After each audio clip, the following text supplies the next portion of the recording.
हम देखते हैं कैसे जब वनवास के लिए श्री राम जी जाते हैं तब लक्ष्मण भी उनके साथ जाते हैं। उनकी कोई कर्तव्य नहीं थी भाई के साथ जाने के लिए, सीता माता का कर्तव्य था क्योंकि वो अर्धांगिनी है तो उन्हें जाना चाहिए अपने पति के साथ, लेकिन लक्ष्मण का ऐसा कोई जरूरी नहीं था क्योंकि लेकिन राम को प्यार करते थे और राम के साथ जाते हैं। और फिर हम सब देखते हैं कैसे मारीच जो है वो सोने के हिरन के रूप में आते हैं और सीता माता बोलती है मुझे ये हिरन चाहिए, और श्री राम जी वो हिरन के पीछे भागते हैं और लक्ष्मण को बोल के जाते हैं कि तुम सीता का ध्यान रखो। और उसके बाद क्या होता है, मारीच जब मर जाता है श्री राम जी उस पे बाण छोड़ते हैं, तब वो क्या करता है, धोखेबाजी, राम का जो है कंठ, राम का आवाज निकाल के बोलता है लक्ष्मण मुझे बचाओ। और फिर सीता माता क्या बोलती है, लक्ष्मण को बोलती है देखो अभी तुम्हारे भाई का आवाज आया, तुम भागो जाओ अपने भाई की मदद करो। और फिर लक्ष्मण क्या बोलते हैं, बोलते हैं ऐसा हो ही नहीं सकता क्योंकि लक्ष्मण तो जानते हैं कि श्री राम जो है वो भगवान है, उसको कोई क्या कर सकता है। और लक्ष्मण जी क्या बोलते हैं कि आप देवी आप चिंता मत करिए, माता आप चिंता मत करिए, राम जी को कुछ नहीं हुआ है। और फिर सीता माता ऐसा कुछ बोलती है जिससे लक्ष्मण को बहुत दुख होता है, बहुत ठेस पहुंचती है। सीता माता बोलती है कि अच्छा उसका मतलब तुम मेरे साथ भोग करना चाहते हो, तुम चाहते हो कि राम वहां मर जाए और तुम मेरा साथ भोग कर सको। और जब ये बात सीता माता बोलती है तब लक्ष्मण क्या बोलते हैं कि बस माता अभी अब बंद करिए और मैं नहीं सुन पाऊंगा, मुझ में इतनी शक्ति नहीं है सुनने के लिए, तो ठीक है आप अपना ध्यान रखिए, ये देखिए मैं रेखा बना के जाता हूं, मैं राम जी की मदद करने जाता हूं।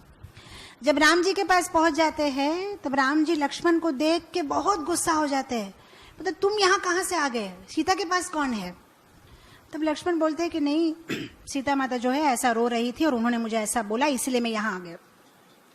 और राम जी उसे इतनी डांट लगाते हैं कि तुम्हारी बुद्धि बुद्धि कुछ है कि नहीं है। और राम जी बोलते भाई women are suppose to be emotional, ladies तो इमोशनल होते हैं, उसका मतलब ये नहीं कि तुम भी जो है भावुक हो जाओ, स्त्रियों का स्वभाव होता है कि वो भावुक होती है, तुम क्यों भावुक हो गए। अब अगर आप लक्ष्मण जी की तरफ से ये पूरा किस्सा सोच के देखो, वहां जाने से वो डांट रही है, यहां जाने से ये डांट रहे हैं।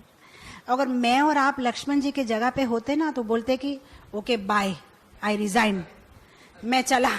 बैक टू अयोध्या, ये अच्छा है आपका पति पत्नी का, वहां वो डांटेगी यहाँ आप डांटेंगे, मैं यहाँ खाया नहीं पिया नहीं सोया नहीं, अपनी पत्नी को छोड़ के माँ बाप को छोड़ के सब कुछ छोड़ के मैं आप लोग की सेवा करूंगा और आप मेरे को फुटबॉल के जैसे वो वहां डांटेगी, ये आप यहाँ डांटेंगे, मेरी गलती क्या है, मैं चला आप अपना टेक केयर करो बाय बाय, ये हम लोग बोलते हैं। लक्ष्मण जी ने ऐसा नहीं बोला, रोने लगे हाँ मेरी गलती है, मुझे नहीं छोड़ना चाहिए था सीता माता को। हाँ, इससे हम एक बहुत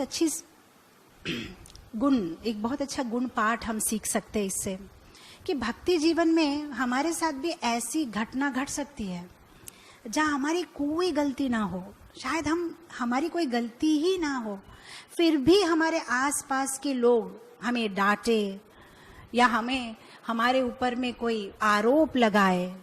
और उसके बावजूद भी आप हंसते हुए अगर भक्ति युक्त सेवा कर सकते हो तो आप अमेजिंग भक्त हो, अमेजिंग भक्त हो।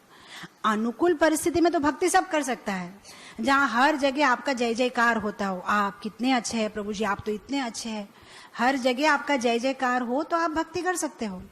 लेकिन जब आप जिसको प्रसन्न करने के लिए भक्ति कर रहे हो,